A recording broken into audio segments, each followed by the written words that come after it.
দর্শন তোমাদের সঙ্গে শেয়ার করলাম মায়ের মন্দিরে এসে, আর পুরো লাইভটা তোমাদের সঙ্গে শেয়ার। কেমন লাগছে তোমাদের মনের ইচ্ছা তোমরা অবশ্যই মার কাছে প্রার্থনাটা জানিয়ে।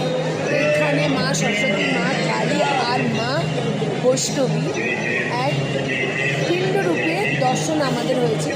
যেহেতু মোবাইল ভিতরে নিয়ে যেতে দেয় না, তাই জন্য বাইরে থেকে মন্দিরের দর্শনটা তোমাদের লাইভ করে দিচ্ছি। তোমরা দেখতে থাকো আর সঙ্গে থাকো, আমাকে একটু সাপোর্ট করতে থাকো, যাতে আগামী দিন আরও বড় বড় তীর্থস্থান তোমাদের সঙ্গে শেয়ার করতে পারি। আর একটা জিনিসের এইটাই তোমাদের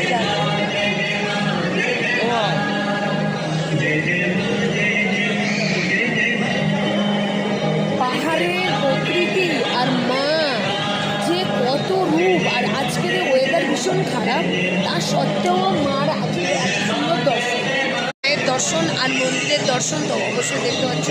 মন্দিরের দর্শনটা করে নাও। আর ভিতরে মোবাইল ক্যামেরা অ্যালাউ নেই, তাই জন্য বাইরে থেকে মায়ের দর্শন করাচ্ছি। আর আমরা কিভাবে জার্নিটা শুরু করেছি সব কিছু ডিটেলস এই ভিডিওর মাধ্যমে তোমাদেরকে দেব। আর এটা অবশ্যই জানো আমার সারথি। তো আমরা মায়ের দর্শন হয়ে গেছে, পিণ্ডরূপে দর্শনও করে ফেলেছি। তো ভৈরবনাথের লাইনের জন্য সেই জন্য আমরা কি করব। আর আজকের ওয়েদার ভীষণ খারাপ, তো আমরা ভৈরবনাথের দর্শন করতে পারবো কি না পারবো সঠিক জানি না। তো আমরা এখন ভৈরবনাথের জন্য লাইন দেব আর ভৈরবনাথের দর্শনটা তোমাদের সঙ্গে করাবো। চলো দেখতে থাকো আর সঙ্গে থাকো। কেমন লাগলো আজকে টোটাল কোথা থেকে জার্নি করতে হয়, কী করতে হয় না করতে হয়, সমস্ত ডিটেলস তোমাদের সঙ্গে শেয়ার করবো। কেমন লাগলো মায়ের দর্শন? ভীষণ ভালো লাগছে, ভীষণ ভালো লাগছে। তীর্থ পর্বতে এসে আমি জীবনে ধন্য।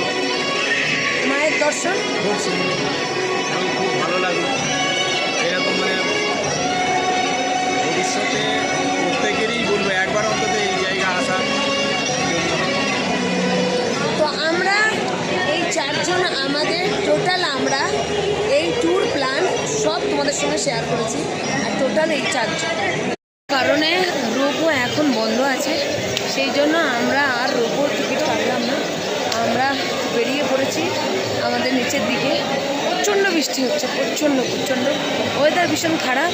তো আমাদের ভালো ভালো দর্শন হয়েছে। এই দিক থেকে ভৈরবনাথের রোপোর রোপই করে নিয়ে ভৈরবনাথ যাব। আর এই দিকে মাতা বৈষ্ণবীর দর্শন।